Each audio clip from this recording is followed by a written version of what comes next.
निर्णय एक तिढा. मराठी कादंबरी भाग 28. अवनी आणि निमेषने आता आपल्या संसाराची सुरुवात केली होती. आयुष्यात एक नवीन आणि महत्त्वपूर्ण अशा वळणावर ते पोचले होते. इथून पुढचा प्रवास आता दोघांनी सोबत एकमेकांना सांभाळून घेऊन करायचा होता. तरच तो अधिक सुखकारक आणि सुंदर होणार होता. लग्नानंतर आज अवनी आणि तिची मोठी जाऊ दोघेही सकाळी लवकर उठल्या आणि लवकर आटपून बसल्या. नवीन घर, नवीन माणसं, अशावेळी ॲडजस्ट करणं किती मुश्किल होतं. सगळ्यांचे हावभाव वेगवेगळे, आवडीनिवडी वेगवेगळ्या. अशावेळी सगळ्यांना सांभाळून घेणं, प्रत्येकाच्या मनात आपली जागा निर्माण करायची, त्यांची मने सांभाळायची, हे सगळं वाटतं तितकं सोपं नसतं. आणि हे सगळं फक्त एकच स्त्रीच करू जाणे. कारण तिच्याजवळ असलेली तिची सहनशीलता नावाची ढाल ही तिची सर्वात मोठी शक्ती असते. निमिषच्या आईने अवनी आणि तिच्या जावेला जेवणाला आणि नाश्त्याला काय बनवायचं हे सांगून त्या आपल्या इतर कामाला लागल्या. गाव असल्यामुळे गावच्या ठिकाणी जेवण आणि इतर सगळी कामंही लवकरच आवरली जातात. शहरी जीवनासारखं इथे दुपार उलटून गेली तरी जेवणाचा पत्ता नसलेला चालत नाही. त्यामुळे मग त्या दोघींनी नाश्ता बनवून सगळ्यांना देव केला आणि लागलीच जेवणही बनवून घेतलं. अवनीला स्वयंपाकघरातील ही सगळी आवरावरी नवीन नव्हती, पण तिने एकटीने स्वतः असं कधी केलं नव्हतं. पण इथं तिने ते जाणवू दिलं नाही. ती इतक्याच उल्हासाने सगळी कामं करत होती. निमिषची सुट्टी आता संपत आली होती, त्यामुळे आता त्याला पुण्याला लवकरच शिफ्ट होणं जरुरीचं होतं. त्याने आपल्या आईला याची पूर्ण कल्पना दिली होती. त्यामुळे लग्न झाल्यानंतर अवघ्या काही दिवसात अवनी आणि निमिष दोघेही पुण्याला जाणार होते. निमिषच्या आईचं म्हणणं होतं की अवनीला काही महिने इथे सासरी गावीच ठेवून घ्यावी. त्यांनी तसं निमिषला सांगितलं, पण अवनी आपल्याशिवाय इथे एकटी राहणार नाही हे त्याला माहीत होतं. त्यामुळे मग त्याने आईला समजावून सांगितलं. ठरल्या दिवशी अवनी आणि निमिष आपल्या सामानासहित पुण्याला पोहोचणार होते. पुण्यात पोहोचेपर्यंत दुपार उलटून गेली होती. गोलू, अजून किती वेळ लागेल आपल्याला पोचायला? मला कंटाळा आलाय, अवनी निमिषला म्हणाली. झालंच, अजून अर्धा तास लागेल, निमिष म्हणाला. लोकॅलिटी कशी आहे हो? नाही म्हणजे नवीन जागेत राहायला जाणार ना. चांगले आहेत लोक सगळे, ते ओनर ओळखीचेच आहेत, नको काळजी करू. बरं. निमिष आणि अवनी दोघांच्याही गप्पा चालू होत्या. अहो, हे काय, इकडे कुठे चाललोय आपण? नक्की इकडेच जायचंय ना? रस्ता पण चांगला नाही आहे इकडे. ते दोघे आता त्यांच्या घराकडे जाण्याच्या रस्त्याच्या जवळ होते. हो, इकडेच जायचंय चिकू, रस्ता जरा खराब आहे इकडचा. झालंच, पोहोचलो, आलो आता. अवनीच्या मनात आता जरा धाकधूक होती. त्यांची गाडी एका छोट्याशा चाळीसमोर येऊन थांबली.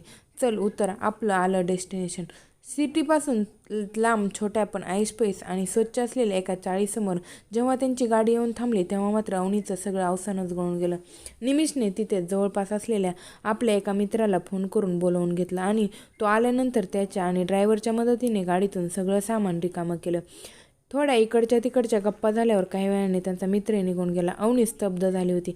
तिच्या अशा शांत बसण्याचं कारण निमिषला कळालं होतं. चिकू, काय झालं? शांत का बसली अशी? काय झालं म्हणजे? तुम्ही हे कुठे आणले मला आज?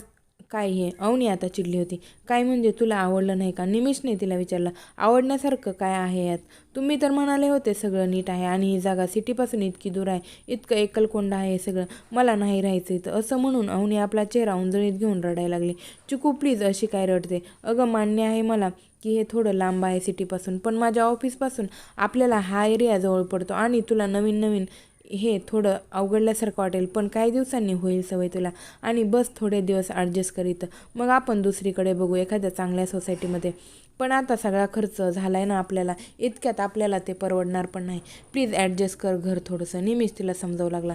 अवनीजवळ असाही आता दुसरा पर्याय उरला नव्हता. तिने आपल्या मनाची समजूत घातली आणि लगोलग निमिषच्या मदतीने सगळं सामान लावून घेतलं.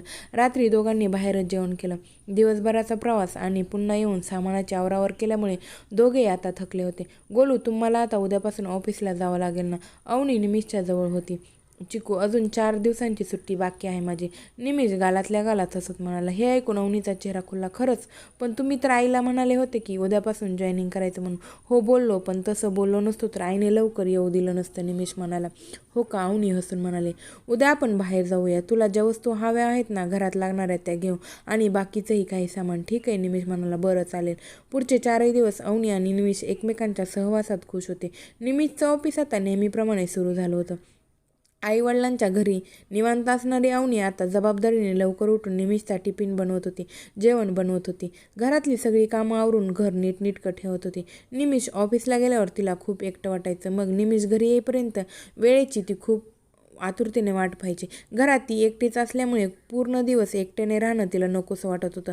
लग्नानंतरचा एक 1-1.5 महिना असाच गेला. अवनी आता हळूहळू त्या नवीन जागेत रुळत होती. आईवडिलांच्या घरी सगळ्या सुखसोयी अनुभवल्या असताना अवनी आता लग्नानंतर समोर आलेल्या अपेक्षापेक्षा वेगळ्या परिस्थितीत आनंदात राहत होते.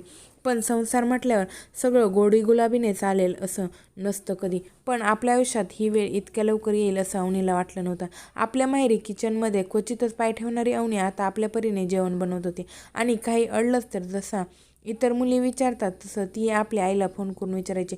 अवनीची लग्नानंतरची आता पहिली संक्रांत होती. सणासाठी मुंबईला जायची तिची खूप इच्छा असतानाही तिला तिकडे जाणं जमलं नव्हतं. पण तिने आपल्या आईला विचारून पहिलाच सण म्हणून पुरणपोळीचा थाट घातला. अतिशय मेहनतीने अवनीने निमिषसाठी त्याला आवडतात म्हणून अगदी उत्साहाने पुरणपोळ्या बनवल्या आणि ती आता निमिषची घरी येण्याची वाट पाहू लागली. संध्याकाळी उशिरा जेव्हा निमिष घरी आला तेव्हा तिला कधी एकदाचा निमिष आपल्या पहिल्यांदा बनवलेल्या पुरणपोळ्या खाऊ घालते असं झालेलं. अवनी आज ब्लॅक कलरची साडी घालून छान तयार झाली होती. तो काळा रंग तिला खूपच खुलून दिसत होता. अवनीला पाहून निमिषला खूप छान वाटलं. ओ, आज ब्लॅक साडी चक्क कसली भारी दिसते साडी, निमिष मुद्दाम म्हणाला. अच्छा, फक्त साडीत छान दिसते का? बरं. अवनीने थोन फुगवलं. तसं निमिषने हळूच तिला आपल्या मिठीत घेतलं. गोलू, काय करताय? दरवाजा उघडाच आहे, पहिलं पाहिल कुणीतरी असं म्हणून अवनी पटकन त्याच्या मिठीतून बाजूला झाली. अगो, फ्रेश व्हा आधी, तुमच्यासाठी एक सरप्राईज आहे आज. अवनीचा चेहरा खुलला होता. नेहमीच्या वेळेत ते दोघेही जेवायला बसले. अवनीने केलेल्या पुरणपोळीचा बेत पाहून निमिष खूप खुश झाला. वा चिकू, तू पुरणपोळी केलीस? तुम्हाला आवडते ना, म्हणून खाऊन सांगा ना कशी झाली. अवनी आता आपल्या हनुवटीवर हात टेकून अगदी त्याच्या चेहऱ्याकडे पाहत त्याच्या काहीतरी बोलण्याची वाट पाहत होती. अगं हो हो सांगतो, अशी नको एकटक बघू एकटक. निमिषने पुरणपोळीचा एक घास खाल्ला. सोबत कटाची आमटी केलेली, तीही टेस्टी केलेली. पण तो काहीच बोलला नाही. काय झालं सांगा ना कशी झाली पुरणपोळी, अवनी अगदी उत्साहाने म्हणाली. तसं निमिषने आपल्यासमोरच पुरणपोळीचं ताट पुढे सरकवलं. काय झालं गोलू, तुम्हाला आवडलं नाही का जेवण? कुणी सांगितलेलं तुला पुरणपोळी बनवायला? निमिष अगदी रागात म्हणाला. काय झालं? अवनीच्या डोळ्यात लगेच पाणी आलं. काय झालं म्हणजे? जर तुला जमत नाही पुरणपोळी बनवायला तर कशाला पसारा करायचा एवढा? अशी करतात का पुरणपोळी? करता येत नाही तर कशाला त्याच्या फंद्यात पडायचं? निमिष रागाने उठून उभा राहिला. अहो, आय एम सॉरी, पण पहिल्यांदा केल्यात मी. तुम्ही इतकं का रागावताय? अवनीला खूप वाईट वाटत होतं.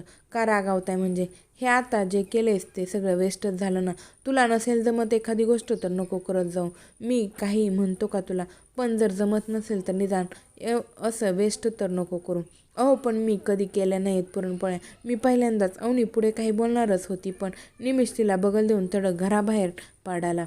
अवनीला विश्वास बसत नव्हता की निमिष असा वागतोय. अवनीने भरल्या डोळ्याने सगळं जेवण तसंच ठेवून दिलं आणि ती निमिष येण्याची वाट पाहू लागली. तासाभराने निमिष घरी आला पण तो अवनीशी काहीच बोलला नाही. अवनी बेडवर शांत झोपून होती.